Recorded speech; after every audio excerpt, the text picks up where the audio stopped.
Are there any changes to the final agenda?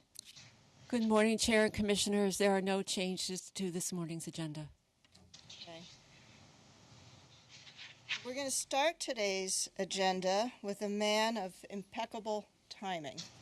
Today is Steve Blow's last day at the Commission, and because of the matters before us, we decided to start with the most important one, and that is a resolution in just honoring Steve for his long service. So I would like to read propose a resolution in recognition of Steve's career. He's one of our most gifted attorneys, and he is retiring from our state service. I'm going to read it briefly, but it will be entered into the record.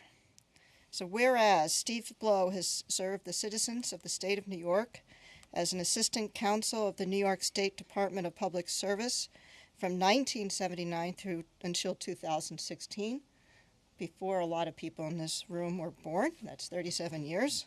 And whereas it goes on to describe Steve's significant contributions, particularly in the areas of transmission and generation facility siting, and his personal contributions to the department and his colleagues. And it ends with its resolve that the New York State Public Service Commission expresses its gratitude and deepest appreciation to Stephen Blow for his dedicated and faithful service to the people of the state of New York, as demonstrated by his long career and accomplishments as an advocate of the public interests, and his personal commitment to the mission of the Commission to ensure that the public needs of New York's consumers are met in a manner that is safe and reliable, but also in a manner that is compatible with preserving our natural environment. I think we've all had the honor to work with Steve, something that this Commission always recognizes, that our greatest assets are people, and Steve is chief among them. So Steve, we're going to miss you a lot. We very much appreciate everything you've done. And I know that for those that you're leaving behind, the fact that you're not going to be here to help with the siting and generation that we see before us, they may be writing you and calling you a lot. So thank you very much and congratulations.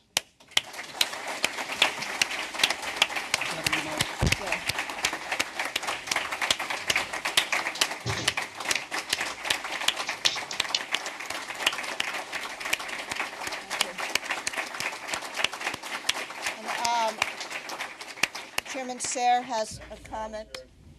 Before you leave, Steve, you got to wait. You have to endure all of this. Greg has a remark. Steve, you may not know this, but you used to strike fear into the hearts of petitioners and practitioners before the Commission, or at least you had that impact on me personally. I always dreaded getting a letter from Steve because it would be ruling on my requests for confidential treatment, and it would destroy in a couple of well-turned paragraphs my weaker arguments for confidentiality. I don't think in the course of a couple of decades of getting those letters I ever had any basis to try and appeal any of Steve's decisions to the Commission. So congratulations, Steve. Great work, and have a wonderful time. Thank you. Diane? You were one of the I see you, Patty. You were one of the first people that I met when I started as a staffer on my first day. You amazed me. You continue to amaze me. Your intellect is far beyond the most intellectual person I know.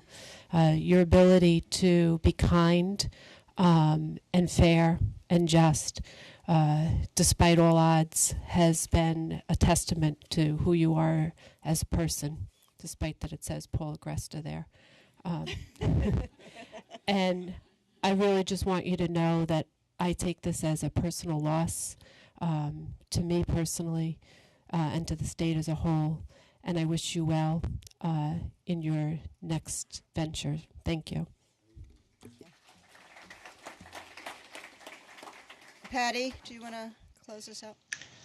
Yes, hi, Steve. I'm sorry I'm unable to be there with you today, but it's been an honor to serve with you. As Greg said, you were never known as a pussycat, but you were always known as a professional. And for 37 years, your service to the state of New York, we can't measure how much you've done for the people of the state of New York.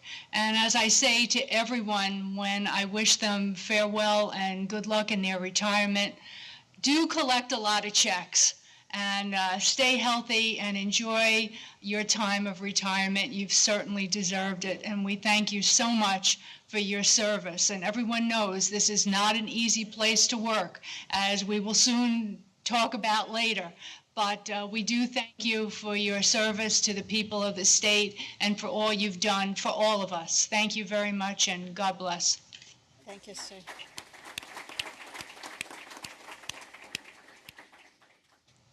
So you're dismissed. Yeah. Well, you could stay here and do the next item. Should be short. Yeah.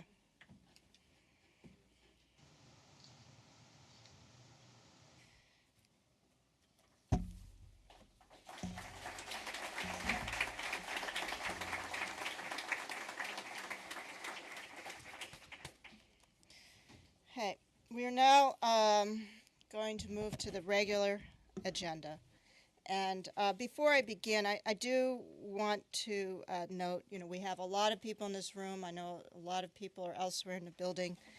I appreciate, and I think on behalf of, frankly, all the commission and the staff, we very much appreciate the interest, the compassion that has been shown about this matter. We have had thousands of comments, thousands of letters, many, many hearings over the last, not just this year, but in the last couple of years since we started looking at both the state energy plan and large-scale renewables. And I think we're all better and richer as a result. Today we're going to be going through the order. The commission will have an opportunity to ask questions, and then I'm going to ask each of the commissioners for their comments in turn. I would ask, and I understand that this is a matter of critical interest to the state. There's a lot of interest on a lot of people for a lot of different reasons. And I would ask that all of you maintain your decorum and allow us to do our business, and then we will allow everyone can then do what they want to do afterwards. So with that, let me just start off with really a few opening comments. And then I'm going to turn it over to Paul to go through the proposed decision before us today. And this is regards to the clean energy standard. So, and unlike usually, I'm actually going to read. So there's no question that the topics before us today, and there are several, are of critical importance to New York. These are questions that really, regardless of how we answer them, is going to have a permanent impact on the energy landscape in the state. But like many complex challenges, they are best answered by breaking them down into simple questions and real solutions. For the Commission, our North Star question always is, what is in the best interest of the electric consumers in New York when it comes to the planning, the development, and the operation of the retail electric system and the companies we oversee? And today we're going to be answering that question within the context of a basic determination that based on the real experience that New York has had with major climatic events, it has become apparent that integral to the consumer interest in an industry that is so affected with the broad public interest is to make sure that in order for the New York electric system to be reliable, to be efficient, to be resilient, and to be cost-effective, the electric industry we are rebuilding must also be designed, built, and operate to effectuate carbon reduction and combat climate change. So the questions really become really simple and straightforward. Do we adopt the standard by 50 by 30? And if so, how do we implement it? And second, if our goals are the twins of ensuring fuel diversity and carbon reduction, can we get there feasibly and practically if our nuclear plants that today provide a diverse source of power and 30% of zero carbon energy, as well as other critical local benefits, abruptly retire from the system. Now, it really may seem odd for an economic regulator to be so worried about carbon, but that would really be wrong. During the Paris climate talks, UN Secretary General Ban Ki-moon reminded us that saving our planet, lifting people out of poverty, and advancing economic growth are really one and the same fight. When done in the right way, the solutions for one of these issues can be solutions for all. As economists have reminded us, the economy is a wholly owned subsidiary of the environment and not vice versa. By not effectively pricing in the cost of the environment to our electric choices, we are, in fact, causing economic inefficiencies. Under Governor Cuomo's leadership, REV as a whole and the CES before us embodies this sentiment. The proposed CES is an example of government recognizing that proposed actions to prevent climate change is now both a moral imperative, no longer a choice, but a necessity, and an economic one. The order details the billions of dollars lost to the economy and electric consumers from climate change and an electric grid that does not sufficiently value the importance of a diverse and clean energy portfolio of resources. More particularly, this commission has on many occasions recognized that for the 21st century power system, the environmental action is more often than not the basic economic choice. Over the last decade, the cost of renewables have fallen dramatically, and with the scale provided by the CES and the actions we are considering today, they can continue to do so. We're now at a time and a place where, when done in accordance with sound physics and business operations, choosing technologies that reduce energy usage and portfolios of resources that combine renewable technologies like solar with storage technologies that shift and allow us to control our use of power represent the true efficient and economic choice, as well as the environmental one. The very essence of REV is that we can now apply science, math, and smart regulation to change the way power is produced, delivered, and consumed to ensure that our environmental solutions and economic benefits are simultaneously achieved. We only need to look at the actions that our utilities have already taken to incorporate renewable resources as an alternative to traditional investment to see the multiple economic benefits to be achieved through integrating environmental sensibility into day-to-day utility operations. And despite the suggestions of some in this docket, all of our decisions represent our broad and deep understanding of the energy system and the technological and system realities we must address. Today's New York's energy mix is a little over 45% fossil-based, with the remaining elements being made up of nuclear, hydro, and renewable resources. We actually have only about 4% coal in our energy resource base, and we're on the road of eliminating all coal into our mix. Baseload nuclear alone represents just over 30% of the energy produced. The owners of our New York nuclear plants have informed us and shown that because of the abundant supply of natural gas in the market, the price of natural gas and natural gas generation have dropped so low that we are at risk of losing the zero carbon attributes that these plants provide. If these plants close abruptly, they will in all likelihood be replaced by the attributes of expanded fossil fuel-based generation, and this will, of course, impair our ability to achieve our environmental goals. The CES therefore proposes a bridge to pay the nuclear units for their zero carbon attributes so that we can secure our renewable mandate and our carbon reduction goals in a cost-effective and realistic manner. The CES that we're going to be discussing today and voting on today is really, in my mind, an essential and symbiotic complement of all the actions that this commission has already taken under REV. It incorporates our statutory responsibility to ensure that long-term planning actions are taken by energy providers in New York to secure a reliable, efficient, safe, and environmentally sound power system.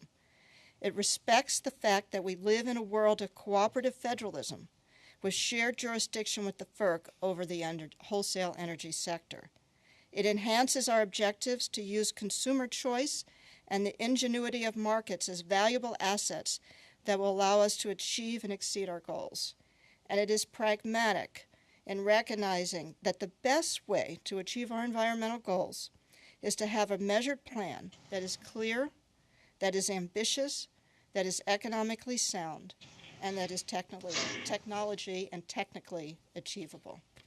So with that, I'm really looking forward to our discussion today. I'll turn it over to Paul to review the order. Thank you, and good morning. I'm going to give a brief overview of the session item, and then we can get to your questions. This session item proposes the adoption of the Clean Energy Standard, a long-range program to ensure that the load-serving entities that secure the electricity that serves customers in New York do so in a manner that conserves natural resources and preserves environmental values. Who are the load-serving entities? They are the companies that buy power in bulk for resale to us at the consumer level. They include the traditional electric distribution companies, the competitive energy service companies that we call ESCOs, LIPA, the Long Island Power Authority, NYPA, the New York Power Authority, various municipal utilities, electric cooperatives, and a class of entities known as direct customers. It is desirable that all of these load-serving entities do their fair share to achieve the Clean Energy Standard. They will all share in the clean energy benefits, so it is proposed that they should all share in the obligation to make it happen. To the degree that the Commission does not have full jurisdiction over these entities, it is proposed that they participate with the rest of their own accord. Our understanding is that LIPA and NYPA have already indicated a willingness to cooperate and participate.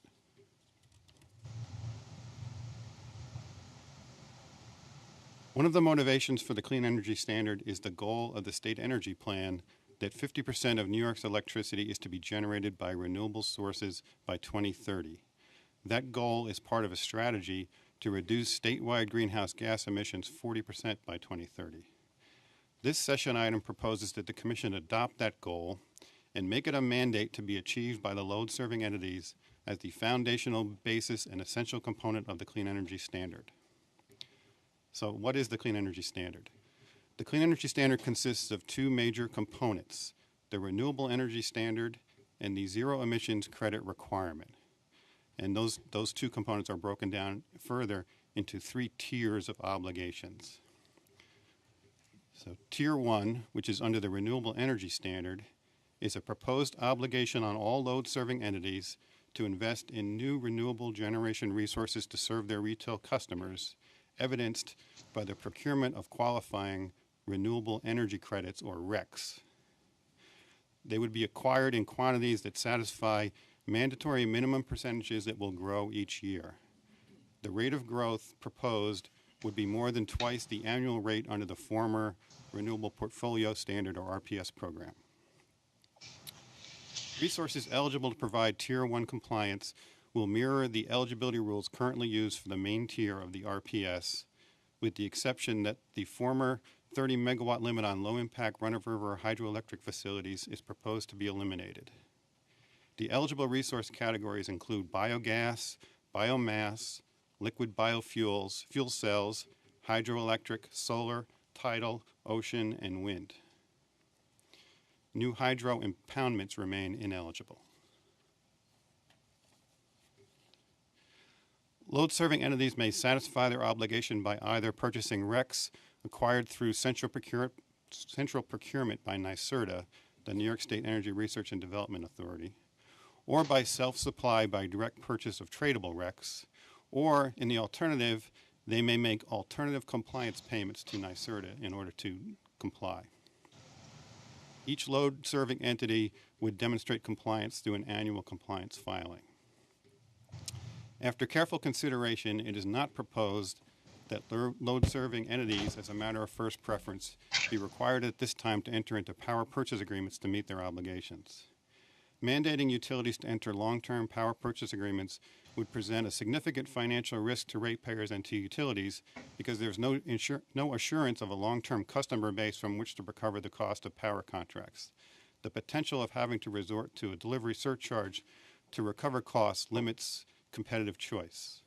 Similarly, it is not proposed that fully regulated electric distribution companies be permitted at this time to build utility-owned generation facilities to meet their obligation. Utility-owned generation can cost less than the alternatives in the near term, largely because utilities have lower finance costs, but utility-owned generation also has the potential to inhibit entry by other market participants, which can result in less competition and higher costs in the long run. In addition, until there is more clarity from the courts, these approaches could also lead to the potential for federal preemption, creating a risk that would unacceptably slow the implementation of the Renewable Energy Standard. And I'll talk more about federal preemption in a minute. So let's go to Tier 2.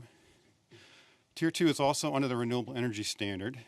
It's a proposed obligation on all customers to continue to provide support to maintain certain existing renewable resources, mostly small hydroelectric facilities less than 5 megawatts in size, in the same manner as the prior RPS program maintenance tier. The Tier 2 methodology results in potential contracts to support certain costs deemed eligible by the Commission on a case-by-case basis. It is generally considered more cost-effective to preserve the existing renewable energy attributes of these facilities than to replace their contribution with new facilities. And then finally, Tier 3, the zero emissions credit requirement, is modeled after features of both Tier 1 and Tier 2. It is a proposed obligation on all load-serving entities to preserve the zero emissions environmental attributes of certain zero carbon electric generating facilities for which the Commission has found that such preservation is a public necessity. It is proposed in the session item that the Commission find that there is a current public necessity to preserve the zero emission attributes of the Fitzpatrick, Ginna, and 9 Mile Point nuclear generation facilities. New York's upstate nuclear plants avoid the emission of over 15 million tons of carbon dioxide per year, along with other air pollutant emissions. It is proposed that every load-serving entity in New York State be obligated to purchase by contract with NYSERDA an amount of zero-emission credits representing that load-serving entity's proportional share of ZECs purchased annually by NYSERDA pursuant to the zero-emissions credit requirement. So in other words, everybody would just do their proportional share to keep those resources.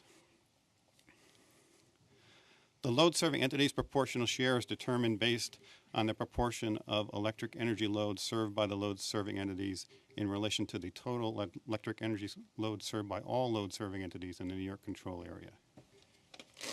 The load-serving entity NYSERDA contractual relationship will require load-serving entities to periodically purchase ZECs during a program year based on initial forecasts of load and a balancing reconciliation at the end of each program year. The compliance period shall be for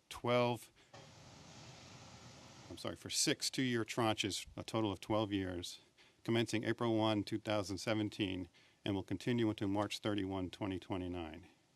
Each load-serving entity will demonstrate compliance through an annual compliance filing. Now, both the Tier 1 RECs and the Tier 3 ZECs are based on similar principles in relation to federal law. Both are attributes purchase programs of the kind that FERC, that's the Federal Energy Regulatory Commission, both are of the kind that FERC was describing when it ruled that REC programs for purchasing attributes are for a commodity created by states that is not within the wholesale sale of electricity jurisdiction of FERC. Federal law preempts contrary state law pursuant to the Supremacy Clause of the U.S. Constitution. Under the Federal Power Act, FERC has exclusive authority to regulate the sale of electric energy at wholesale in interstate commerce.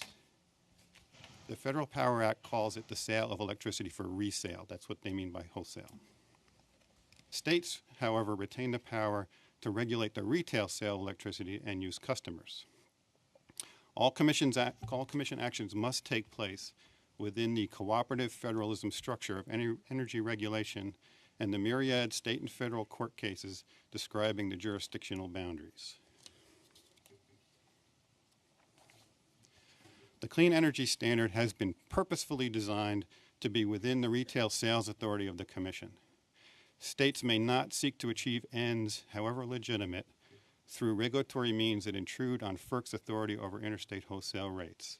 But states may encourage production of new or clean generation through measures untethered to a generator's wholesale market participation. Now, there is one primary difference between the RECS methodology and the ZECS methodology that should be discussed a little further. Tier 1 RECs have the benefit of many developers that are willing to compete to be awarded RECs contracts. That level of competition is sufficient to establish the value of RECs in an open procurement solicitation. Unfortunately, for Tier 3 ZECs, there are only 2 potential bidders among the qualified facilities. That is too few to fashion any kind of competitive process to establish the value of ZECs. Instead, the only real alternative is to establish the value of RECs administratively. The session item takes the approach of valuing and paying for zero-emission attributes, or ZECs, based on a formula that starts with the best available published estimates of the social cost of carbon. These estimates were developed for the United States Environmental Protection Agency in coordination with other federal agencies, and they were prepared by a group called the U.S. Interagency Working Group. That value is then adjusted downward to subtract a fixed baseline portion of that cost already captured in the market revenues received by the eligible facilities due to the Regional Greenhouse Gas Initiative, or RGGI program.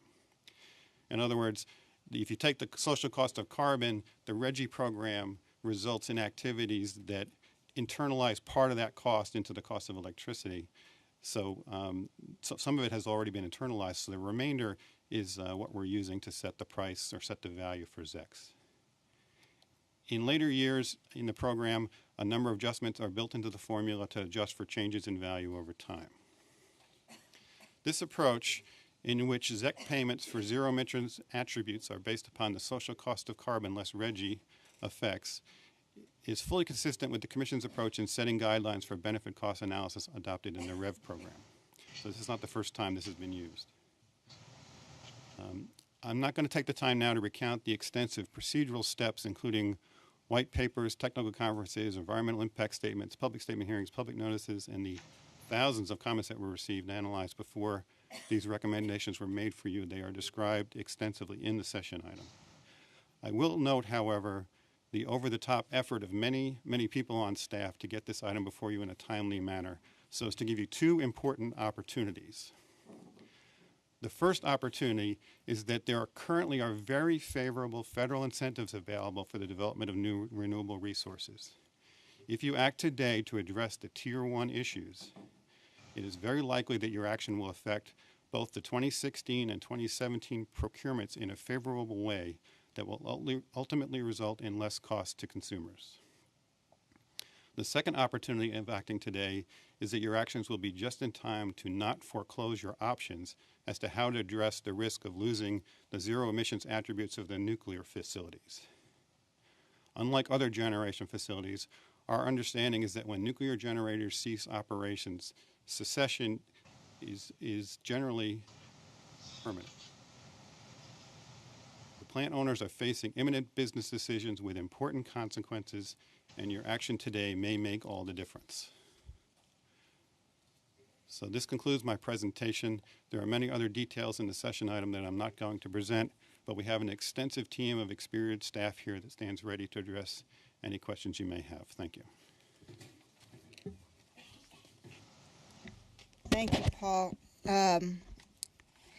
And so what we're going to do now is really we're going to turn it to questions. But before I do want to echo Paul's last statement, and I think we can say it once and say it 1,000 times. This has been an incredible endeavor, not only of all the parties to this proceeding, but frankly this staff. And I think that the commissioners will agree that the order before us is not only extremely thoughtful and responsive and certainly well thought out and well articulated, but reflects the professionalism of our staff and frankly the compassion and passion that they bring to work every day for what they do. And I want to thank them now and thank them again, because it was an incredible piece of work.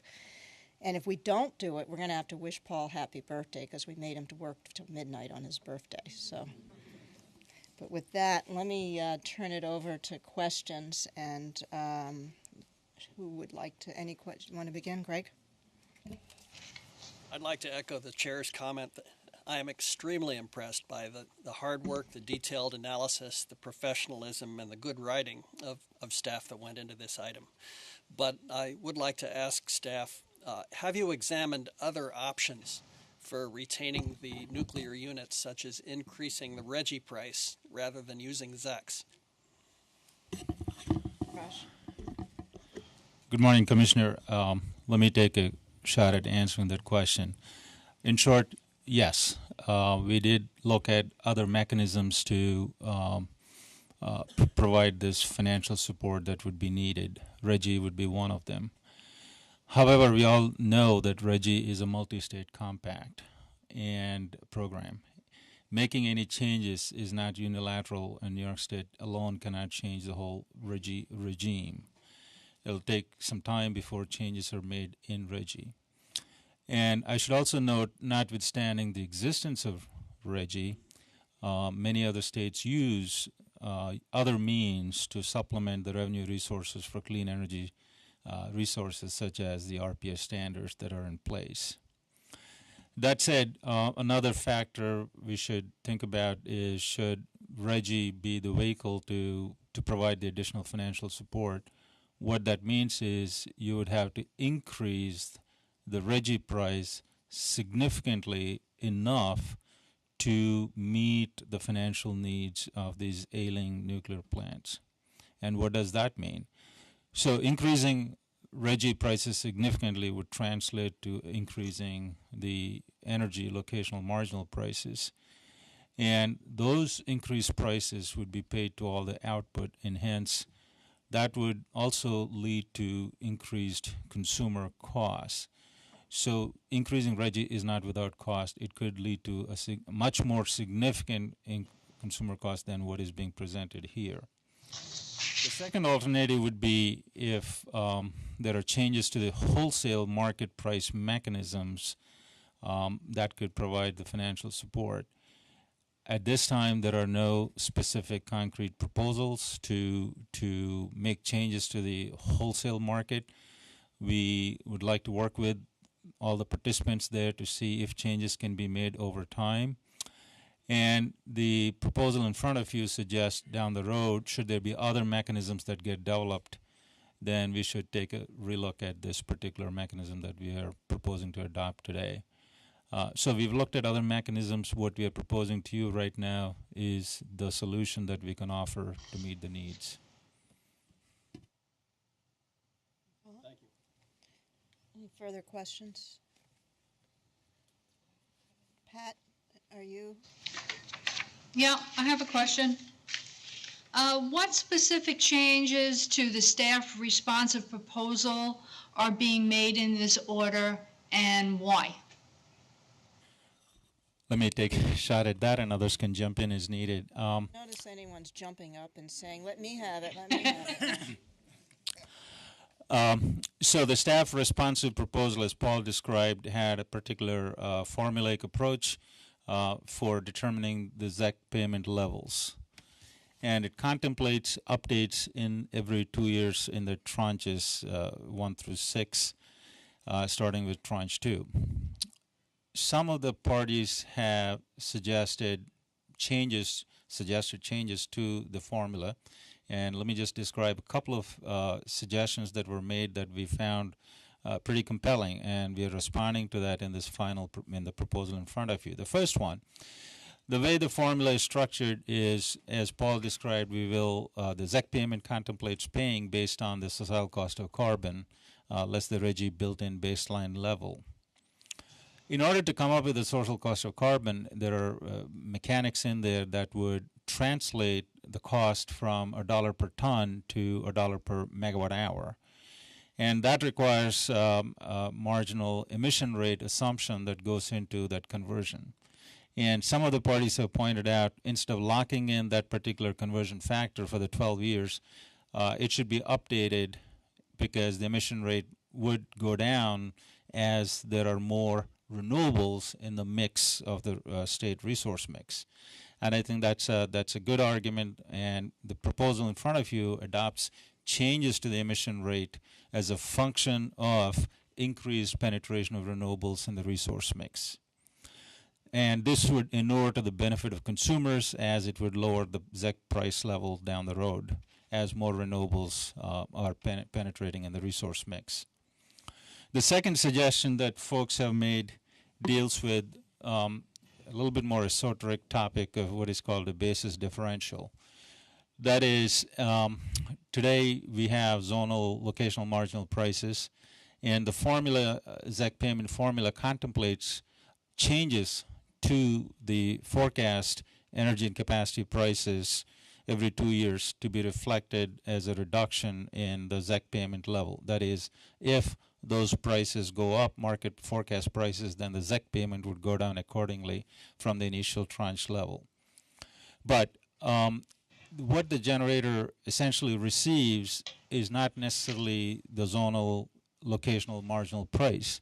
It is a little bit different from its bus, and the difference is called the basis differential. And the way the formula works is, if the basis differential goes down, the generator could get more revenues. So some of the parties have suggested that this basis differential should not be held constant, but should be updated over time as the topology and the congestion patterns in the region change. We believe that's a legitimate concern that should be addressed. And so what we're proposing in this update is that in future tranches, we will, the formula would consider the latest known the basis levels, and accordingly would adjust the formula to reflect the change in basis beyond a certain deadband. And to the extent the basis differential goes down from the current levels, then the ZEC payment levels would go down as well. But if the differential goes up, consumers would not pay more than the social cost of carbon as prescribed in the formula. So those are the two major formulaic changes that we made in response to comments from parties. The other two, at a very high level, the staff responsive proposal suggested that there should be some performance plan for these generators. We all should note that the way the formula is structured, the payment is structured, it's on a per unit output basis, per megawatt hour of output. So naturally, the generators should have the incentive to maximize performance and maximize output, because they would get two revenue streams with increased output. One, from the market, the energy revenues, and two, from the ZEC payments, increased revenues up to a cap. However, notwithstanding that, we would like the generators to continue to have an incentive to perform at the highest levels possible. They have been operating over 95% capacity factors. These are really working horses, and we want them to have that incentive to be at a high level. So the meat that we put on the performance mechanism is, should the performance slip below a certain level, if the performance slips below a certain level in a given tranche, then in the next tranche, the quantity purchased by NYSERDA from the units would be reduced, which means they would get fewer ZEC revenues. So this is an additional mechanism or a tool to ensure the generators have the motivation to perform at the highest levels. And finally, the last proposed change is on what we would call facility closure contingency. And what this means is the ZEC price that's being paid is a uniform price for all the 4 units that have that we believe would be qualified. And some of the parties have suggested what changes would or should be made should one of the 4 units not be available during this period. And clearly there are concerns that 1 or 2 may be shut down if the proper incentives are not in place. So this mechanism provides that formulaic incentive to have all of the units available. Should one of the units not be available for whatever reason down the road, then this formula adjusts again to reduce the quantity of ZECs that would be purchased by NYSERDA from the owners. This would provide an additional incentive for the owners to maintain and keep all the 4 units operational through this contract period. So those are the 4 major changes that we are proposing to make from the staff responsive proposal. There are other minor changes, but these are the 4 major changes. Thank you. Any follow-up for Raj? Any further questions, Pat? Did you? I remember in the proposal here that the New York Geothermal had sent comments, and so I'm wondering what we will be doing for them. As you know, Geo is close to my heart, and I want to make sure that they're included in all of this as a renewable. Tina, can you take that? Sure, Give Raj a absolutely. break. And Commissioner, it doesn't surprise me that you asked this question, because I do recall ever since you came to the commission, geothermal has been near and dear to your heart. So yes, you are correct. The geothermal industry proposes that a thermal renewable energy credit, known as a TREC, be applicable to geothermal heat pumps to recognize the fact that they utilize renewable geothermal energy and have the ability to reduce system-wide carbon emissions. Staff also recognizes that including geothermal heat pumps as an eligible technology could add to the additional sources of competitive RECs to the overall compliance pool, which could reduce costs for participants. The comments from the New York geothermal industry also acknowledge that their proposal does have a lot of administrative complexities involved in determining the mechanisms by which geothermal can be converted into TRECs. So during the implementation phase that is discussed in the draft order, staff proposes that we put together a process for parties to consider on how to address these complexities and to explore some of the other administrative mechanisms that might be employed to accommodate geothermal heat pumps as an eligible technology. Will you look at what states are doing, Tina? Yes, as a matter of fact, several of us sat in on a webinar where we heard staff from New Hampshire explain their program. They are one of the first states to provide for this TREC concept. So staff, along with NYSERDA, will continue to engage with them to see how they address some of these complexities, especially measurement, verification, evaluation, so we can learn from their experiences. Great, thank you. If I can just add, and I think this is a sort of a more of a universal recognition that's embraced in the order. We're really embarking now on the first phase of what we see as a multi-phase implementation.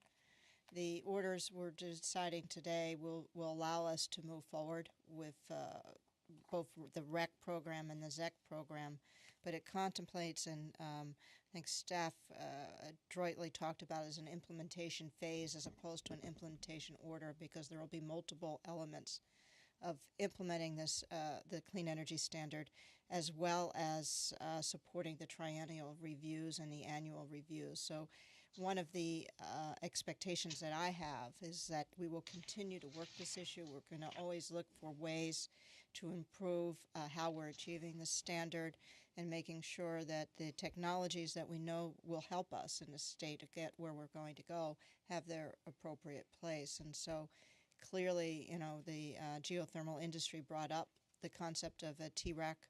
I think there are probably other solutions as well, but it is just like everything else, is, you know, until we actually focus on something and then look at it as a potential solution, that's how we bring it back to the commission, and that's really the process we're going to be following here. So Any further questions, Commissioner Berman? Thank you very much.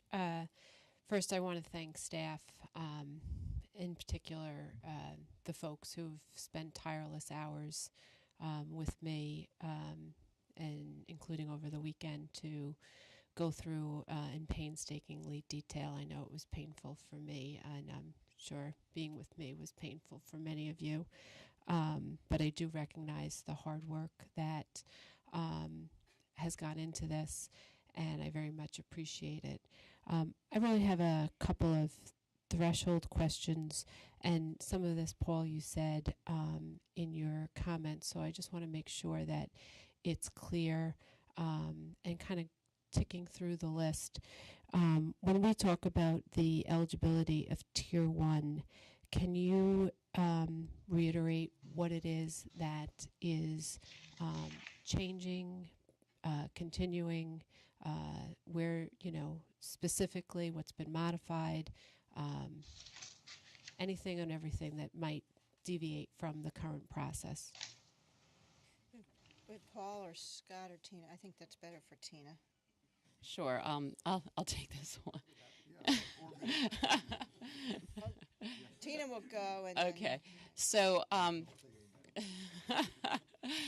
so Commissioner Berman, the eligibility list, for the most part, mimics what was eligible in the RPS program, and I believe Paul had stated this in his presentation, with the exception of the lifting of the 30 megawatt limit on run-of-river hydro facilities. What staff proposed in the white paper and what we have recommended to the Commission in the draft order is that that 30 megawatt limit be lifted. However, we still recommend that there will not be any new storage impoundments.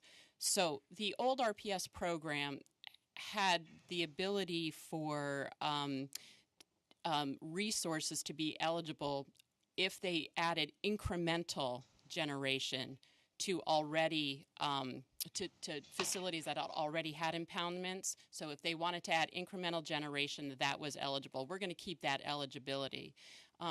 The lifting of the 30 megawatt on the run-of-river facilities, and by definition, run-of-river don't include brand new big storage impoundments. So we'll lift the 30 megawatt limit. So if a 50 megawatt run-of-river facility wanted to be developed, that would be eligible for Tier 1. So we're lifting the 30 megawatt, but still we are including the no new storage impoundments for existing facilities. And that was already in the RPS. So really just lifting the 30 megawatt run-of-river is what we're doing. So that means that the out-of-state, out-of-country hydro are included in meeting the goals? So if a out-of-state, out-of-country hydro project was being developed, a brand new facility being developed, it would have to follow our eligibility rules. So let's say a 50 megawatt run-of-river new, that would be eligible out-of-state, out-of-country. If a Canadian hydro facility, if a developer wanted to add some incremental renewable generation to an existing impounded facility, saying adding a new turbine to increase the capacity of that facility, that would also be eligible as a Tier 1. The incremental portion would be eligible. We also want to add the deliverability component because that's critical as well. That's correct. There is the deliverability component that's also stated, and that had also been a eligibility requirement in the RPS order or in the RPS program. And I'd just like to add that upgrades to existing hydro facilities are not uncommon. NYPA over the last decade has done a significant number of upgrades to their facilities and has increased hydro's share of our overall portfolio in the state by a significant amount without any new impoundments. In the same for the RPS program, there have been several hydro facilities that have added incremental generation that have been included. Okay, thank you, because I'm just looking for clarification, so I appreciate that. And then on the, I call it NGATs, I don't know if that's what everyone else does. Isn't that what I said? Right. That was the European pronunciation. On that, what has changed, been modified, replaced, deleted, all of the above, or stayed the same? I think on the GATS program, Tina, you're the most familiar. Why don't you start? And then Well, NIGATS is going to be is newly developed. NYSERDA, it's actually up and operating now. So we didn't have a NIGATS system in the old RPS program. So when you ask what's new and different about NIGATS, well, it's a new system that's actually going to track all generation. So this will be used for compliance. The order discusses in one of the appendices what the tracking system will do. And so it will not only track all the RECs from renewable generation, but it will prevent double counting and will allow NYSERDA to use that platform to ensure that, and we use that platform to ensure compliance with the RPS program. So all the LSCs will be required to register on the GATS system, and as I said, all the RECs will be tracked in that system as well for compliance. It also makes administration of the program much easier than it otherwise would be. You can just log onto the system, you can buy and sell RECs on the system, and you can demonstrate your compliance. If you didn't have that system, you would have to go out and figure out where buyers and sellers are and arrange transactions, and you'd have to find out whether things were eligible or not, and whereas this simplifies the whole matter. It's going to make everybody's life much easier. But I would also note that having a generation of attribute tracking system is consistent with what we see with other states or nearby states who also use renewable energy credit auctions. So what New York is really doing is actually not only helping implement our own system, but really supporting a much more broader and, I think, economic regional market for renewables, which will be helpful to all of us. Thank you. And then for NIGATS was in Appendix C. And then for Tier 2, same question as to the eligibility and any changes to that. There's no changes in eligibility to Tier 2 from the old RPS maintenance tier. And any changes to process?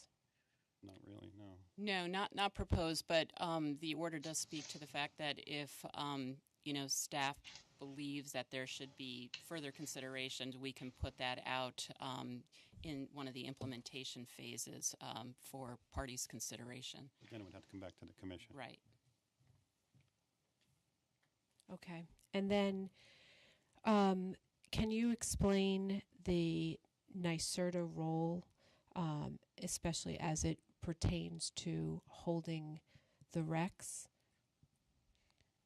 Well, if you want to build new renewable generation, Well, No, Yeah. Paul. go ahead. Okay.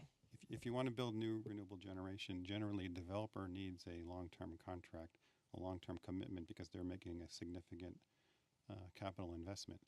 So NYSERDA provides the opportunity to give developers a 20-year contract, which is an extremely favorable term that will keep the price of the RECs down.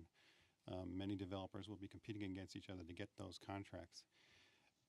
That's different than the LSEs, who all have, the load-serving entities, who all have differing load, which they can't count on for 20 years. So by NYSERDA buying the RECs in a long-term contract, the developer gets what it needs to build the plant, and then NYSERDA then resells the RECs to the load-serving entities on a short-term basis so that they can meet their annual compliance targets without taking on the risk of long-term contracts. If you're a small load-serving entity and you lose a big customer and you had a long-term contract, your business might fail. So this tries to accommodate both sides of the marketplace. Within that, do you want to also talk about the role of the ACE, the Alternative Compliance Mechanism? Because I think that's important. Maybe Scott, do you want to? Sure.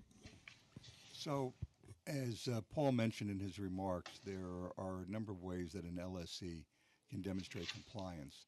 And one is, again, a well-established market mechanism of the alternative compliance payment. So an LSE has the opportunity to elect to make this payment in lieu of acquiring RECs. As these programs have operated, LSEs will rationally look for the lowest cost method of compliance, and the alternative compliance payment costs are traditionally set above the anticipated REC price, so that LSEs will be incented to financially support renewals by the acquisition of the RECs.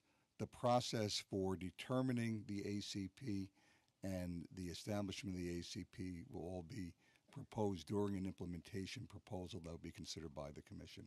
The first year's ACP is provided for in the order that's before you today. And what happens with folks entering into a contract with NYSERDA in this process? In what sense? What happens? Explain to me how we now go from this market-based focus with NYSERDA and entering into contracts with, for example, energy service companies. Okay, so the main purpose of the contract between the load serving entity and NYSERDA is to establish a schedule so that, for instance, NYSERDA is going to offer RECs for sale to the load serving entities. There has to be a way for each load serving entity to get an opportunity to get their fair share of whatever NYSERDA has procured. So they basically get a right of first refusal. And then there has to be a time period by which all load serving entities make that decision. That would be in the contract. When the payments are due to NYSERDA would be in the contract. What kind of reconciliation process after during the settlement period would all be in the contract. It's not a long-term commitment. It more sets up the parameters of how the mechanics work on a day-to-day basis during the compliance year. And who could trade the RECs and who can retire them? Okay, so the proposal is, at least for now, that the NYSERDA procured RECs would only be given out to the load serving entities for compliance and that they would not be tradable. But we're also allowing in the order for tradable RECs. So if someone creates a REC outside of the NYSERDA procurement process and sells it, that REC is fully tradable, so you can buy it, you can sell it, you can have too many, you can have too few, you can do whatever you want with those RECs. Eventually, during the implementation phase, we will consider whether it would be a good idea or not to make the NYSERDA RECs tradable too. But until we get the system working and we see how it's going to work, the main concern that we have is that we want to make sure that when NYSERDA procures RECs at an extremely good price, that ratepayers get the value of that, and we don't want that value lost in some trading process. Is NYSERDA set up to do all this in short order? Yes. I think NYSERDA and staff, in terms of that, since the staff issued the white paper in January, and in looking both in terms of where we were headed with this program, have actually been working and thinking through the implementation steps with the view that they're going to be, certainly be ready to go for this year, and then over the next year we'll be, I'm sure, making a series of implementation type decisions. But I know that there's been two fairly significant staff teams that have been thinking through and sweating the details, and I believe they are ready. Okay, thank you. And can you go over again under this order who is a load serving entity for purposes of what we're doing today? Everybody. Okay, so we have the 6 distribution companies. That's Con Ed, Niagara Mohawk, or National Grid, NYSEG, RG&E, O&R, Central Hudson. All of the ESCOs, LIPA and NYPA. There are a bunch of municipal utility companies in New York. There are a very small number of electric cooperatives in New York. And then there are some companies that are direct customers, and they are actually load-serving entities already on the New York ISO system. They buy their power generally for their own consumption. So it's any company that actually sells the power for consumption. Okay. Final consumption. And as opposed to the wholesale market, which is regulated by FERC, which is sales for resale. So if you're not going to sell it to the end user, then you're not a load serving entity. Paul, just to clarify, we have a jurisdictional LLCs where the commission can mandate this, and then we have other LLCs, LIPA and NIPA, who have stated they're going to, as you mentioned earlier, stated they're voluntarily going to participate. So I don't know if there's any distinction that needs to be drawn there, but. I don't think so. I mean, LIPA is a load-serving entity, and NIPA is acting in that capacity when we're talking about this. But I think fundamentally, to answer Commissioner Berman's question, in our system of how we work, there are the producers of power generators, and they often sell to wholesalers or retailers who then turn around and sell it to consumers. The one assumption is that there's some very large customers who function as their own buyer of wholesale energy and resell essentially to themselves, and they are considered load-serving entities because of they're both the ultimate consumer. But the end product here, and I think this is we can talk about it more, but is very important, is that these obligations will be applied statewide, and so every consumer in this state buys energy from a resource and or a load-serving entity of some type, and that load-serving entity will have in its resource mix the requirements that we're imposing here, or in the case of LIPA and NIPA, are voluntarily submitting to have those same requirements met. what will be the process, not only for the jurisdictional entities, but the non-jurisdictional entities in terms of sharing with them what this means, what the next steps are, how this applies or does not apply, and especially with the non-jurisdictional ones, what the process may be, because they are voluntarily potentially participating, which may have many different meanings. So I'm just trying to get a sense of exactly what we're doing from an educational outreach perspective. Okay, so the initial step is, in addition to the normal service of this order on whoever the parties are, is the staff is in the process of compiling a list of all the load-serving entities, and will be sending a hard copy of the order along with a letter explaining the program and offering to have them come in and talk to us so that they can understand what the requirements are. So every load-serving entity will be directly notified by mail by staff as part of the service process of the order. And then I don't know what other activities you may have planned, Scott. Well, consistent with that, and as part of the briefings that Paul mentioned, staff and NYSERDA will be providing regular communications to LSCs on compliance methods and obligations, and this will be in the form of writings, in the form of briefings and the like, with the first actions to come through, really assuming that this order is adopted today. The two staff teams will be meeting first thing tomorrow morning to begin that communication planning. Okay. The other question I have is, we move this from the delivery charge to the supply charge, and I'm trying to fully understand what that means, pro and con. Raj, do you want to start? Yeah. So there are different ways of collecting costs, and in this proposal in front of you, the obligation is being placed on ESCOs and other LSCs, utilities and other LSCs. So the initial allocation of the cost, at least for the ZECs, is going to be on the prescribed number that you have in front of you on the ZEC payment, but it's going to be on a volumetric basis statewide. Similarly, for the REC costs too, NYSERDA may spread them around on a volumetric basis. Once the LSC receives an invoice as to what its obligation is based on its load ratio share, then they would have to collect those costs from their customers. And the tool that they have is the supply charges, because that's all they supply to the consumers. So this charge would not appear in the future as a delivery charge, but would be baked into the supply charge. As to how an ESCO charges its consumers, it's up to the ESCO and their pricing schemes. Okay. I think there's another aspect of this that I think is worthwhile bringing in at this point, which we talked about when we decided last year in the Clean Energy Fund to eliminate additional delivery surcharges.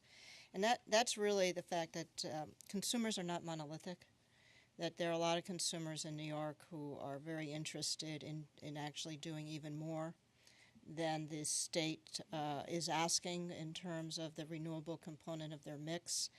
And by putting these on the supply charges, consumers can use two different things and not have what would amount to a non-bypassable delivery charge. And we ran into problems with that when we were looking at the self-direct program with energy efficiency. If it's in the delivery surcharge, it's hard to give consumers their full credit. So one is that we are talking about energy, so it really does belong in the commodity portion of the bill. But secondly, it's very consistent with our REV approach towards looking at voluntary consumer action or self-initiating consumer action, that where consumers are doing this based on personal choice as opposed to a government requirement, and reflecting that in their total energy bill. And frankly, excuse me, we need to leave. You need to leave.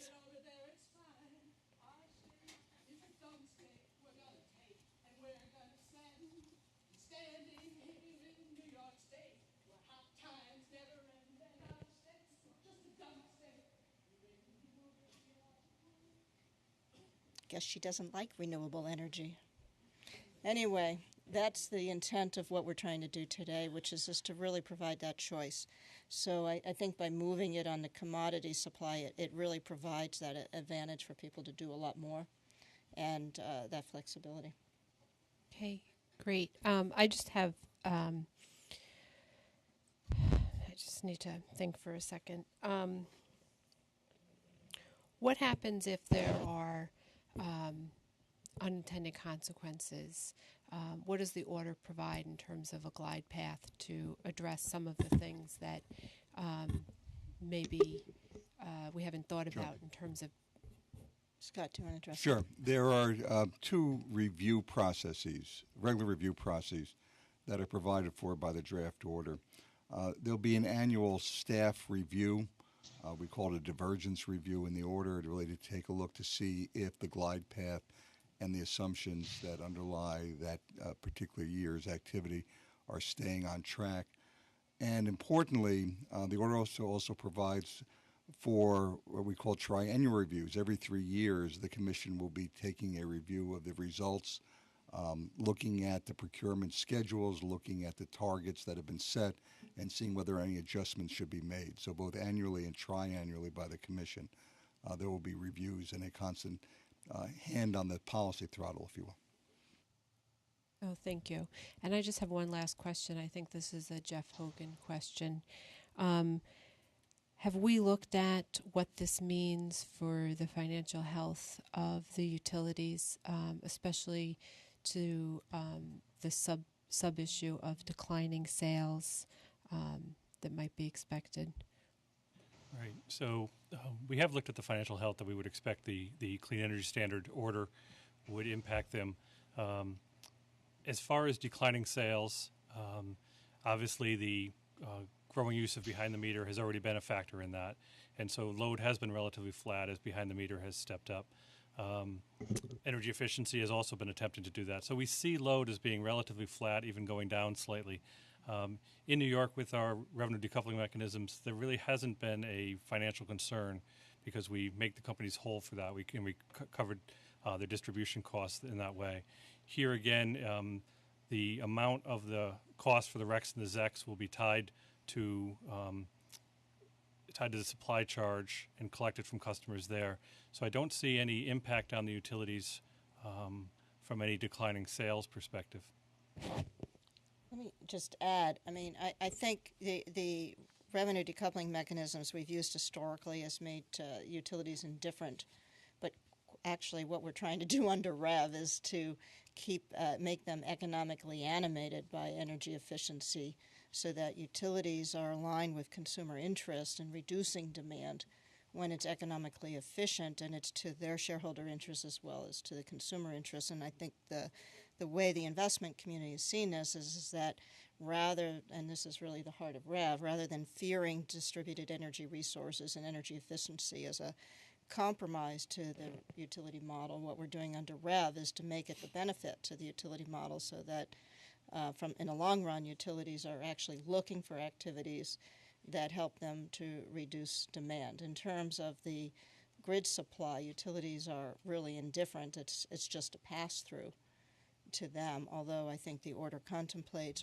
or we will always contemplate, if there's advantages that we can look at to get better alignment, we'll want to be there. But in terms of the source of the electrons, utilities are generally neutral. I would agree, and of course, the REV orders have laid that out. There's the earning mechanism changes that are being discussed to try to encourage the utilities to achieve exactly that, lower usage by customers in cost-effective ways. Right. Where I was going with this also, and I think it's a combination of you and Raj, so I'm just putting Raj on notice to listen. He's his boss anyway, so yes. Is that, we're looking at a number of different actions that we've taken since REV has started, actually pre-REV and during REV, and not post-REV yet, but post some of the actions. So we're looking at already existing, for example, energy efficiency programs and other things that will likely continue, if not in the short term, needing to examine what that means for the long term with some of that, and whether we ramp up or ramp down. And then looking at the utility DSIPs, it's clear that it indicates investments that will be required to create the platform. Looking at REV demo projects, we see that embedded in that are a number of different potential investments that may come. And then looking at what we do, with a lot of the net metering issues, not just Value D, but others, that may or may not have an impact. So from my perspective, what I'm looking at is similar to comments that I made back in July of 2015, and as it relates also to comments that I made at our June 2016 session on the standard interconnection requirements, and folding that into the state resource planning study report. How do we envision that, and it's in this order, how do we envision the state resource planning process? I'm not asking for necessarily specifics on timing, though that's helpful to the extent you have it, but how do we envision that, taking a look at all of what we're doing here, even though that may be focused somewhat on the wholesale side as it interconnects on the other side? How do we dovetail all of that? Raj, do you want to? Yeah. Commissioner, on the state resource plan, what it is trying to do, it's a stakeholder process working with the ISO, the utilities, and staff and other parties. It's trying to assess how would the system look like in 15 years, 2030, with an expected change in the resource mix between now and then. So the way the analysis is being done is what happens in a so-called base case or reference case with very little changes between now and then, but not necessarily including CES in that. But now also consider a so-called change case, that is, if the CES is adopted, how would the resource mix look? And then assess, with this change in resource mix, how does it affect any of the reliability parameters, and what are the tools to address the changes that may be needed to accommodate the renewables. So it's an analytical exercise that's being undertaken that would inform all of us significantly in the coming years as to what changes, if any, need to be made to the system to continue to make it, keep it reliable. So what we are adopting now would flow into that analysis more concretely now to help inform the planners and the operators and the decision makers to take the necessary steps in the coming years. So this would help in that process. I don't know if that answers your question. If I can add to that, what I'm hoping is, the commission actually started the state resource planning process almost 2 years ago now after the polar vortex, and we really started to think about what are going to be the investment needs moving forward. And I think since that time, a number of intervening events have occurred to help shape the nature of the inquiry. What I'm looking forward to is through that process, just like we've seen on the DSIPs, is we come up with a base understanding of the implications of the decisions, and then stakeholders, will start looking at solutions so that we're not necessarily just looking at traditional solutions, but thinking about new technologies, smart transmission technology, storage, and also demand response, but that it becomes really part and parcel of what we're looking at REV, which is the creation of a two-way system that is fast-acting, fast-responding, more nimble, and all the various elements we would expect for a 21st century grid. So the State Resource Plan helps develop the base case, the process that I hope that staff will be engaged in with the ISO and others will make sure that the solutions are the best solutions for the state. Exactly. You just outlined a series of tools that could be used, and that'll be the focus of phase 2 of the study. And I would note in this regard, the New York ISO, I've had the opportunity to speak to the CEO about this, and they are all in saying that moving forward that they want a process that really takes a look at the best of the best and the most efficient solutions of the state, and we very much are looking forward to working with them in that regard. So, any questions? Okay, I'm going to then, with any further questions, I'll just start and talk about briefly, hopefully more briefly than I did before, about why I think this order is good and addresses our needs. With respect to the renewable energy credit program, renewable energy system, there's a number of different things that I think are very critical. One is I do believe that it's important that we look at this as a statewide program. Environmental impacts are not local, they're global, and certainly they're statewide. And in terms of looking at the payment for attributes and the value of a cleaner grid, it's important that all of New York participates and contributes their fair share.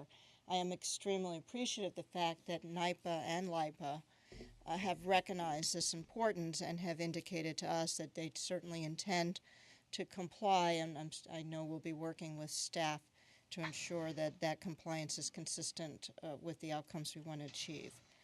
The second, and obviously one of the more complicated issues that we had dealt with in this state, is the choice of mechanisms for compliance. And it's really since 2015 we've been talking about the fact that when it comes to new renewable development, the issue of durability is very important. The idea of having long-term pricing is very important. And I really look forward actually to seeing the results from NYSERDA's last auction, where we expanded the terms of the payments to 20 years to see what that impact is going to be. But clearly, I don't think without question that for any developer, knowing what the payment scheme is going to be like for a long time as they look to finance, and knowing what that what those revenues will look like will be very important.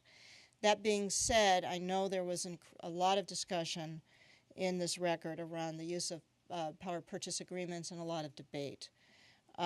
Clearly, the Commission's primary interest is to see renewables get built in New York and that it be done in the lowest cost way possible. We're not, it certainly didn't leave fall on deaf ears for us, that the value of having a power purchase agreement where the cost of the renewable attribute is bundled with the cost of energy and capacity could provide investors confidence because they can then secure their revenues. But as Paul mentioned, we do act within the terms of a federal cooperative nature. We do worry about litigation risk, and we also believe in the market and that people can make voluntary activities outside of requirements from this commission that can achieve good results. For that reason, I think that the order strikes the appropriate note. We're looking at durability of the REC payments. We are not going to be requiring power purchase agreements, bundled power purchase agreements at this time, and also we're not going to be looking at utility development and ownership of new generation. The same token, and I want it to be very clear, we are starting on this process. We want it to be successful. If, as we look at the implementation of the plan, we're not getting the results that we want and need for consumers, we obviously, as we always do, will look at what needs to be changed. But at this point, I'm very confident that with the durability of the REC payments, the scale we're talking about, and the other aspects of the order that I think are very important. One of the things we heard about was that one of the problems of the previous RPS program was the uncertainty of when auctions would be held and that they were canceled and the timing. So all of that is being addressed, and I think with the regularity, the certainty, the view we have, the volume we're looking at, we're going to yield very good results for the state, and certainly we'll use our review processes to make sure that occurs. The other aspect of the order I thought was important but worth noting is the Tier 2 decision. There are a number of smaller hydro facilities in particular who have talked about to us that they are suffering the same issues, that in terms of not being able to make a go of it because of the low cost of natural gas. Clearly, we don't want to see existing renewables have to shut down and to replace them with new and more expensive resources. We want to maintain those units. I think the idea of the Tier 2 is to look at the maintenance programs we've always had in place for existing renewables, and expanding that makes sense. I know that there is a concern that there are some projects that are under contract with NYSERDA right now that if once the contract is over may sell their power outside of the state, which again would mean they have to be replaced. I don't think that's an immediate issue. Certainly if it becomes a problem and we're not able to meet our mandate, that's something that the state can certainly look at, but is nothing we need to do right now. I also am, we are certainly cognizant of the cost issues that some of the consumers have talked about, and so in making these decisions, we want to be mindful of that. The other issue that I think it's important that this order talks about is the creation of demand. One of the things we've been working with in the last several years in New York is the recognition that consumers are really not monolithic, and that there are many consumers in this state, many businesses that have recognized that environmental sustainability and economic sustainability and economic wealth are one and the same thing, and that they want to actually do more than is required. We also recognize that introducing demand can actually create value, because with the supply we're creating, we also have an obligation to look at demand. So one of the things that the order does contemplate, and as everyone involved in our proceedings knows, we are also looking at the changes and modifications in the retail market. One of the issues I think is very important is to think about how we will label how we will label green products in the state. If in fact our mix itself has a certain component of green, we wouldn't want consumers to be confused if they say, I want to buy a green product, and they think they're doing something when in fact the mix itself is just that green.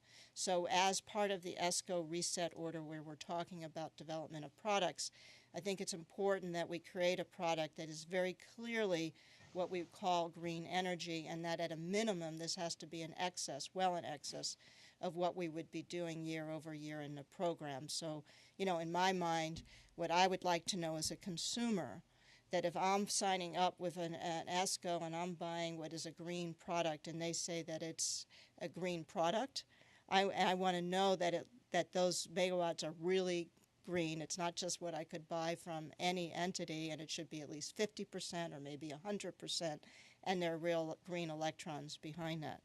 The other thing that I think that the order contemplates doing in creating demand, and I'm particularly excited about, is the concept of a New York green product. I mean, here's an idea that I think we as consumers think about all the time. When we go and we buy anything in a store and it advertises a certain content, we'd like to know that that content is there. I think a lot of New Yorkers would very much like to be able to say that the electricity they're buying is New York green and that it's truly coming from green revenues produced in New York. So one of the things that we're looking at in this order is creating that product, what that content looks like. So when a consumer is buying New York green, they know that somewhere in New York there's a wind turbine blowing, there's a solar plant, there's a biomass plant, and that it's truly part and parcel of the energy mix we're developing in this state. And lastly, the other aspect of this order that I think is innovative and will be important to many folks is the concept that we know in New York that there are customers who would prefer to buy simply 100% renewable products. Well, we want that to happen if those products are resulting in new renewable development in New York, because that's really where we want to go. And so we're going to look at, and have asked staff to look at, the development of a product that is 100% green, 100% produced in New York, and 100% committed to helping us meet our goal. And if it does that, then I think it's fair to say to those customers, if you truly don't want to buy nuclear, we will allow you not to be required to contribute to that program. But it has to be real, it has to be new, it has to be green, and it should be in New York. So we're asking staff to look at that, and we'll see how we can make that happen. The other question I think that is really important that this order talks about is the importance of energy efficiency. The staff and the Commission has, over the last several years, really looked into this issue. We are absolutely committed to maximizing energy efficiency. We believe that, of course, the reduction of consumption continues to be the most promising way to help us achieve our climate goals in a way that's also low cost. We have an ongoing proceeding under the Clean Energy Fund. We have assembled a group of what we call the Clean Energy Advisory Council. They're hard at work. It's a diverse group of people. And what we've asked them to do is say, what are the targets? What can we achieve? What are the best programs? And we're going to be pursuing those alongside of what we're doing in the Clean Energy Standard to ensure that what we're doing is maximizing value to consumers across the entirety of the value chain. The other aspects of the order I think are important is the recognition that New York is blessed, and I think I'm saying that in all its meaning, to have really the potential of terrific offshore wind resources.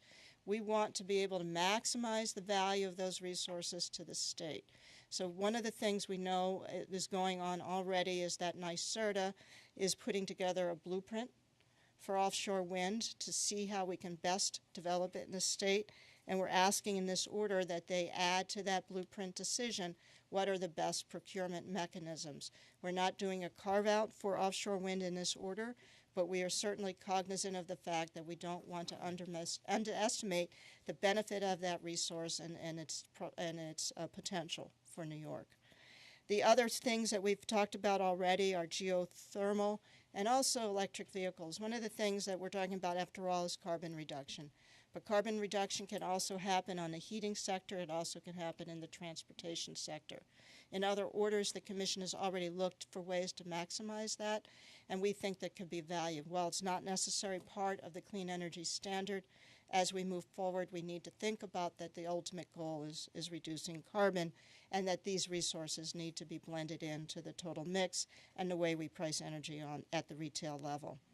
And lastly is the issue of the review process. As Scott mentioned in response to, I believe, a question from Commissioner Berman, like everything we do and something that Commissioner Acampora always reminds us about is we should be humble enough to recognize that sitting here today, we're making the best decisions on the best information. but facts should dictate our actions. And so as things move forward, while we're not going to change the ultimate direction, we will adjust if the facts don't materialize as we expect them to be. And we will be doing these triennial reviews as a commission to make sure that we're on track to meet our goal. This review is not to change the target. The target is where we're going to go. It's going to make sure that we're achieving it in the best possible way for New Yorkers as we proceed and the technology changes. Our goal ultimately is always will be to get to the 50 by 30. As I said previously in my opening comments is no longer a choice. I believe it's a moral and an economic imperative that we get there. In terms of the ZEC program, I think it's very clear in the order about the importance of maintaining fuel diversity and environmental attributes of nuclear resources. I entered into this industry in 1988, and from the get-go, the issue of resource planning and portfolio mixes and the really the harms that can occur if you don't have a diverse resource mix became apparent. And so we definitely want to make sure that as we're looking at moving towards a renewable future, we don't take actions that impair our carbon goals and that we recognize the attributes of nuclear.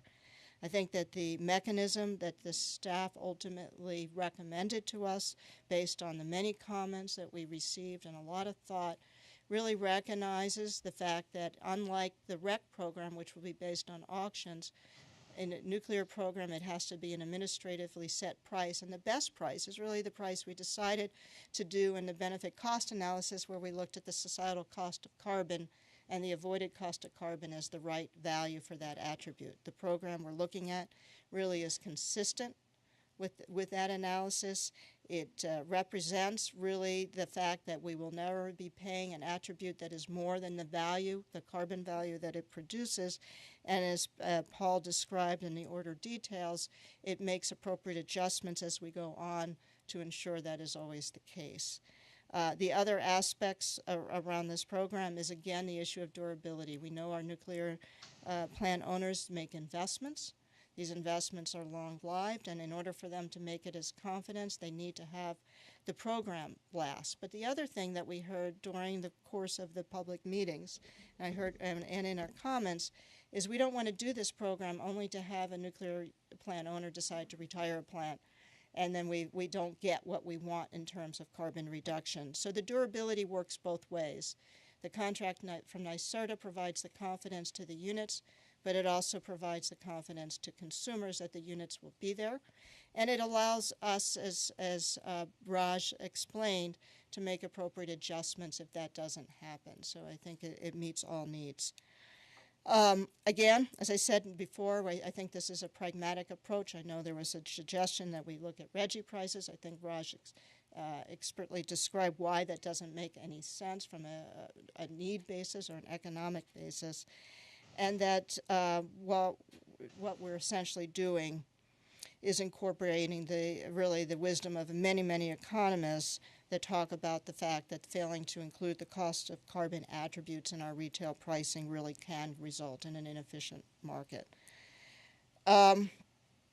So basically, in my mind, the decision is fairly clear. And if I could turn back really to the issues that we have before us. And the concept of not paying for the nuclear attributes and shutting them down now and looking at energy efficiency and renewables as a substitute is really not a practical solution.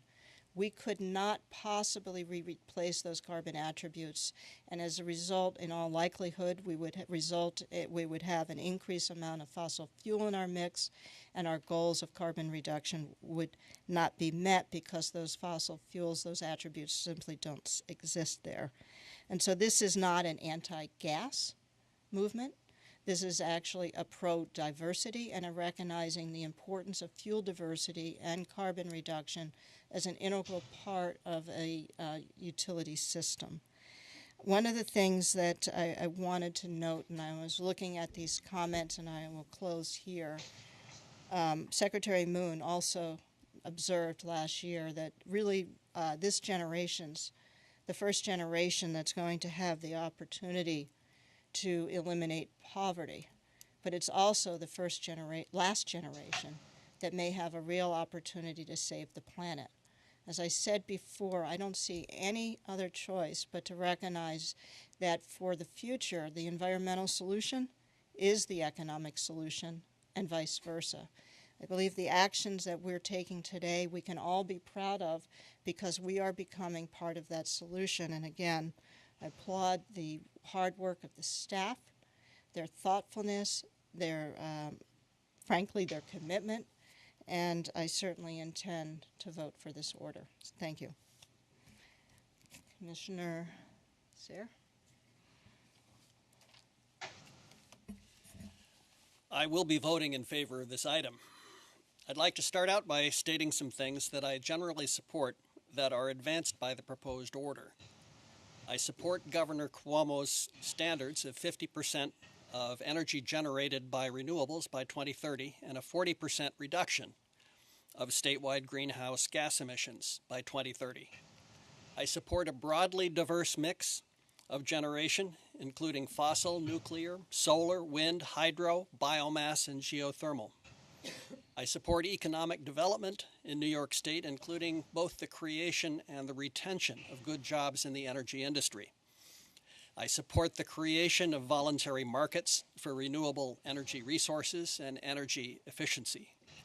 And I support a modernized, efficient, and resilient electricity network. This order advances all of these goals, and it does so in a way that ensures that the total benefits exceed the total costs. Going back to first principles here, a key decision point is whether we are going to recognize and quantify the social costs of carbon emissions as part of our public interest analysis in this decision. In my view, we would be failing in our obligation to make decisions in the public interest if we were to ignore these costs. It is true, as some commenters have pointed out in this case, that the costs of carbon reduction that are within our jurisdiction are costs to be paid by New Yorkers, but the benefits end up spread across the entire planet.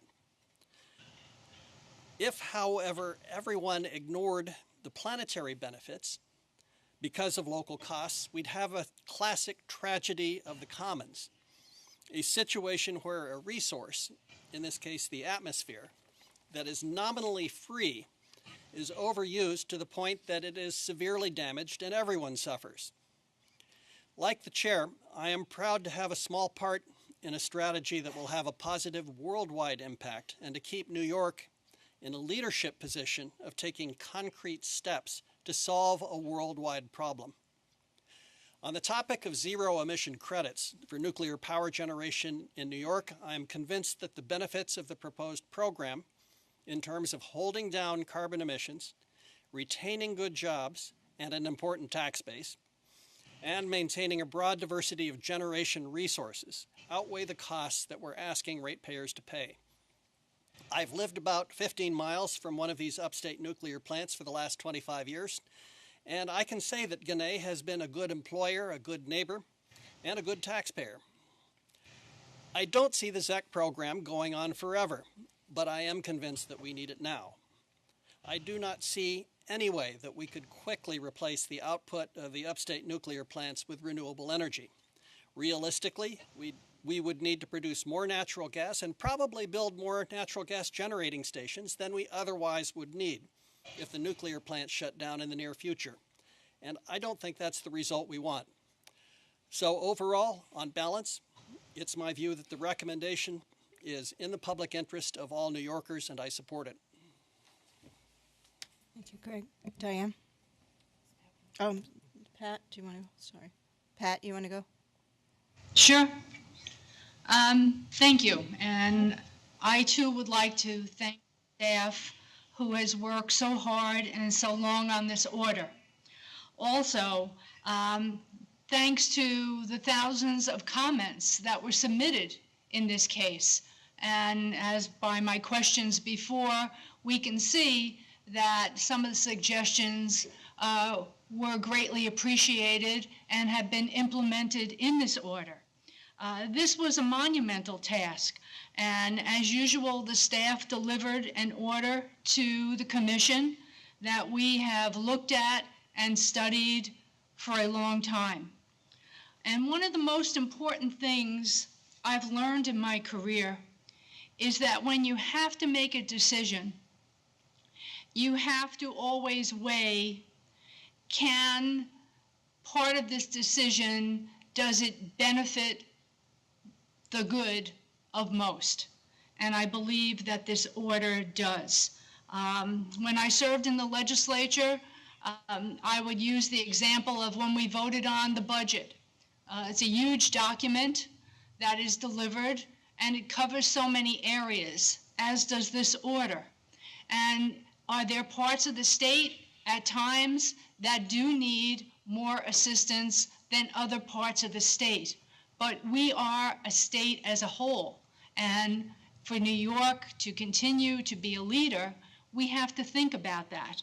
And so, as the chair had said, I'm always confident that when we do something as huge as what we will do today, that we always build into it a process by which we can go back and fix something if it needs fixing. And I'm very pleased with the review part of this order, because that allows us to do just that. And so I think as we go forward, New Yorkers deserve to have a 21st century energy plan. And I thank the governor for laying out his state energy plan and giving us the charge to work upon that. And I want to also thank our chair, because she's really kept this process on course. So New Yorkers deserve affordable, safe and reliable, and really what we're talking about here today, clean energy and the ability to make choices. So I support this order, and I will be voting in the affirmative. Thank you. Thank you. Commissioner Berman?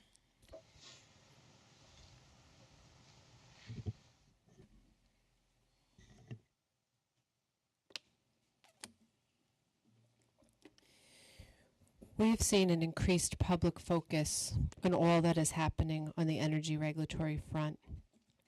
In fact, some may say the public is more engaged than ever before on what is happening in the energy sector at both the federal, state, and local level. Spirited debate and discussion on energy topics have become the norm. We live in the greatest country that allows such free expressions and opinions. Clearly, there are many competing views and perspectives on this discussion item today. I am very mindful that not everyone will be happy with the decisions made here, and in fact, specifically with my rationale. I ask that folks understand we make these decisions weighing the entire record and within the framework of our appropriate regulatory and legal authority. I am also cognizant that energy regulation is a continual process, and to do it right, we must strive to continually work together. It is not just the regulator that has a stake in these discussions and their outcome, but rather all of us, including the parties in this proceeding, many of whom are here in person today, whether physically or on the web. We must ask ourselves, within our appropriate jurisdictional authority, are we doing what we need, and how are our needs identified and acted upon?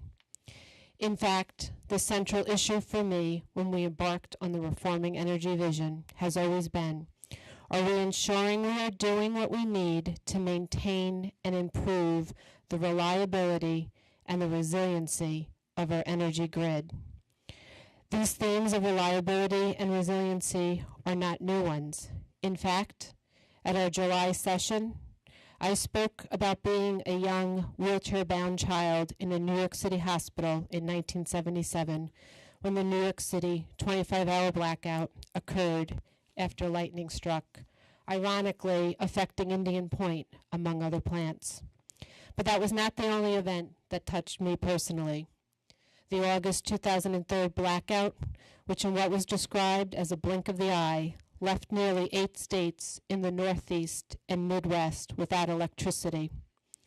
I was a young mother just starting back at work after the birth of my youngest and experienced the initial horror and fear of not knowing what had shut down our electrical grid, and then losing a freezer full of breast milk. But my loss of frozen milk was not the worst of it. Others were evacuated from office buildings, stuck in subway cars and tunnels, elderly and sick New Yorkers at risk in sweltering heat, rushed to hospitals, airport delays, and loss of essential telecommunication services. I hold close those events and others as a sharp reminder of the need for a reliable and resilient grid. All the bells and whistles don't matter if the lights go out and we struggle to get them back on. It is not lost on me that we are grappling these issues before us today during another hot summer. I have carefully examined the record and believe that the first threshold issue for me is if the anti-nuke sentiment expressed in the record is enough to stop any regulatory action. I very much understand the concerns and the passions of those who oppose nuclear purely on their personal desire not to have this in our fuel mix. However, after a careful review of the public comments, I see that the majority of those opposing nuclear remaining in our fuel mix are outside the communities of those upstate plants most at risk of retiring. And the majority of those public comments in support of the nuclear plants live or work or both in those communities. Thus, I do place more weight on those who support nuclear as remaining in our fuel mix. So that addresses for me the critical threshold issue. The next two become, is there a critical need? And if so, how do we act upon it? After further examining the record, I believe it is critical for us to decide today how we should respond to our nuclear fleet at jeopardy of retiring. With our low carbon state focus, we have to find a way to appropriately save our nuclear fleet. There is a tremendous risk to the loss of this precious fuel source in simply remaining purely reactive and doing nothing. I cannot state strongly enough that with the implications of the nuclear shutdown timeline, there is a real imperative to get in front of this and address in the short term. The Ginna plant initially came to us as a reliability issue, and it remains so today. We are now faced with the immediate need to refuel Fitzpatrick, or it will likely shut down. These are not decisions we can put off solving, as once they are shuttered, we cannot take back our inaction. There are preliminary steps involved in acquiring fuel to keep nuclear plants operating, and the potential of Fitzpatrick is contingent upon Tier 3 being in place before September. Bottom line, preventing the premature closure of carbon-free 24/7 nuclear facilities is, in my opinion, a wise energy policy. The key, however, is how to do this in a balanced way.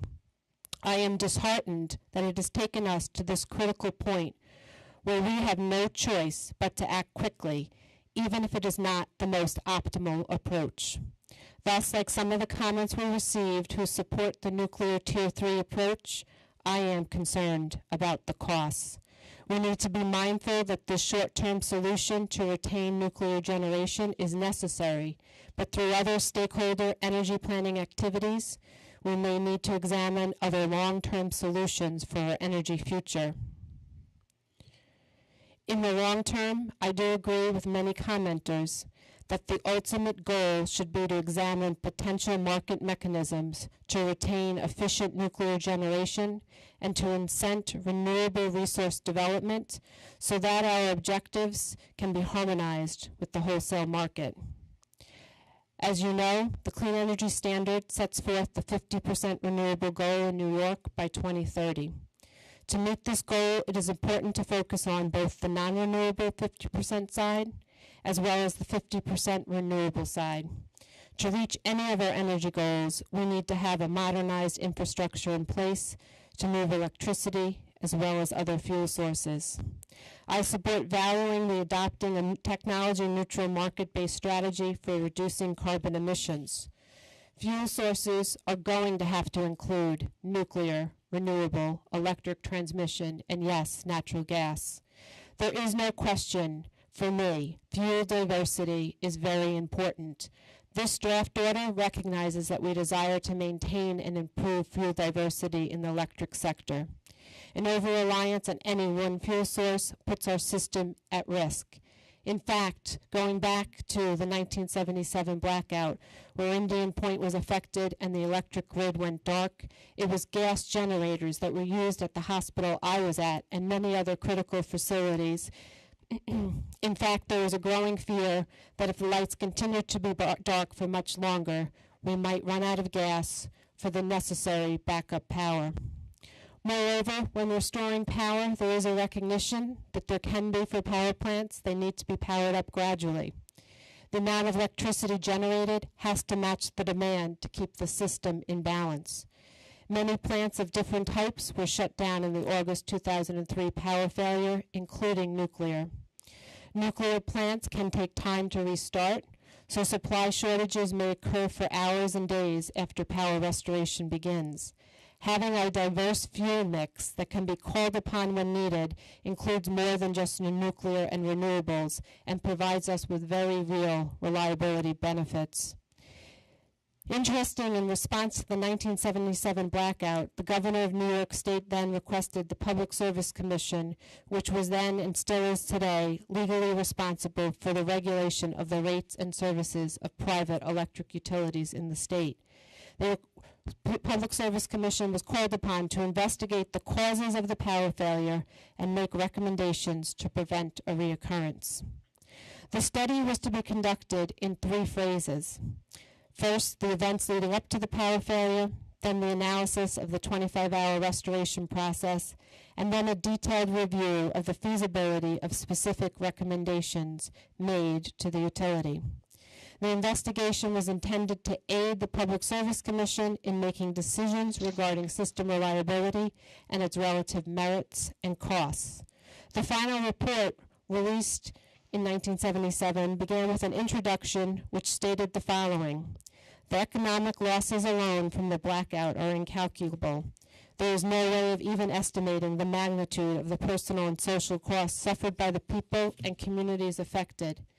Hence, the report concentrated upon reviewing the operations of the utility, then the New York Power Pool, and other member utilities during the power failures, including an identification of steps necessary to avoid future blackouts. There was a special, very important emphasis on improving system reliability planning procedures. I will come back to the system planning, but it again shows my central focus now on system reliability and resiliency was as important in 1977 as it is now. It is the bread and butter of what we do as regulators. We need fuel diversity and a robust energy delivery system. These are both necessary for a reliable and affordable energy system. But looking collectively at what we have done in past actions, the Commission does have a record of supporting investment in natural gas infrastructure. For example, in the NYSEG rate case, the Commission recently allowed NYSEG to invest in expanding its natural gas distribution system to address increasing customer demand and regional economic development strategies. We've also approved in recent years new natural gas power plants.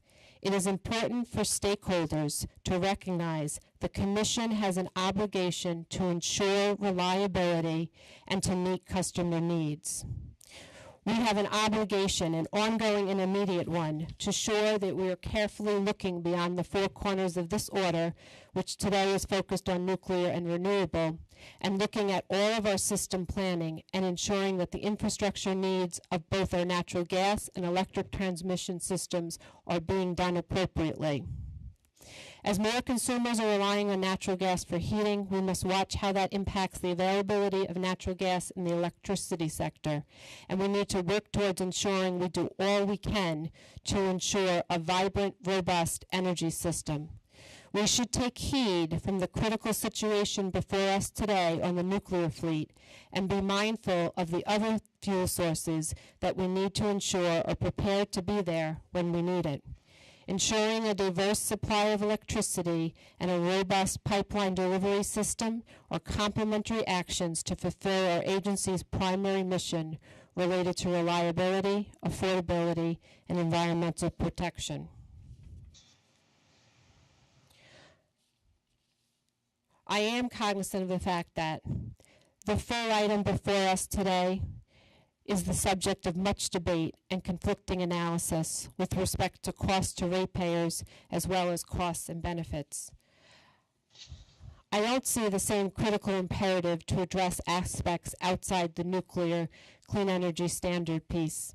However, I do understand that they are intersected. Just like nuclear and renewables, it also goes to electric and transmission. So when I look to it, I look at where are the pathways? What are we doing to be able to make sure that we clearly take into consideration all of the different planning tools that we're doing, not only at the Commission, but as the state as a whole? I have been laser focused on the state planning resource study, and I am glad to see that in the order it addresses that. I do think that there are some things in this order that may not sit well with all of us, but I think overall we need to be very careful, and we need to make sure that we look carefully. And while the order has implementation processes and looks to come back for some unintended consequences, we need to really be sure that we are including in an inclusive way the stakeholders that can help us make the right decisions and not do so blindly.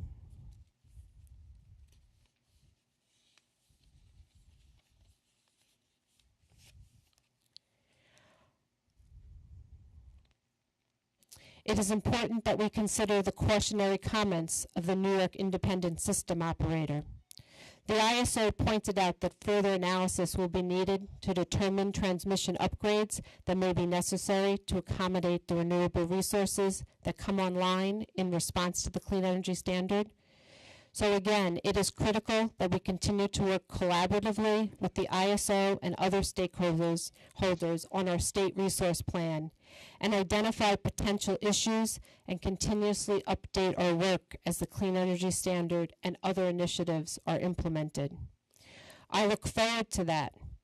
We need to be mindful of what we can do better, and we need to work now to help incorporate many of the things that we'll hear and look towards the state resource plan to help us there.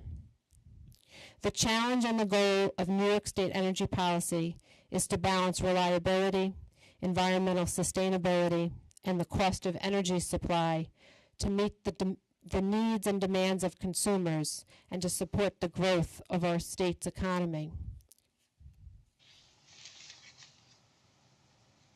There are certain things in the order that talk about other open dockets, and to the extent that I have expressed opinions publicly on those and may not have voted the same way, I am going to, on balance, look at this and concur, because I concur for a rationale that is different from my colleagues. Thank you. Thank you, Diane. I do want to note just one point. I do believe that the mechanism that we're paying for attributes, both in the REC program and in the ZEC program, is fully consistent with the wholesale market. It's something that the FERC has reviewed on numerous occasions, and there's no inconsistency. It's very complementary of these markets because it's paying for the environmental attribute, which FERC has recognized is outside of its jurisdiction and appropriately resides within the states who have the responsibility around energy adequacy and issues of fuel choice. So I don't believe you meant to say it was inconsistent. Obviously, as the order points out, the world is changing. If the Clean Power Plan comes around, or other programs comes around that look at these very same issues, we will look at it because we're always looking for the best way. But the way we're doing now, I think, is fully consistent with the FERC markets. And then I can't resist, but as good as gas can respond, batteries respond even faster. So with that, I am going to move to a vote. So all those in favor of the recommendation to adopt the clean energy standard as described in the draft order, please indicate by saying aye. Aye. Aye. Opposed? I concur based on my comments at session. Recognizing your comments and that there are 3 in favor of the order, the recommendations are adopted. Thank you very much, everybody.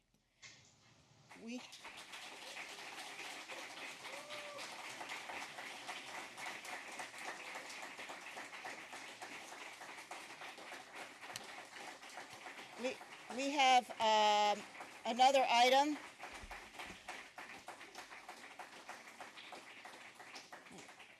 We have another item in front of us, so I think we can do this quickly. We're going to move to the consent agenda.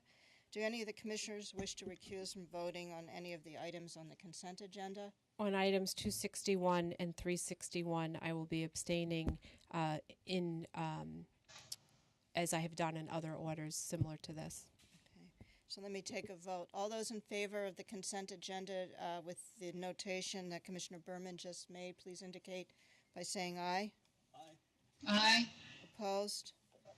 There being no opposition, the recommendations are adopted. Well, thank you all, and I do think we had a chance to make history today, and I appreciate it.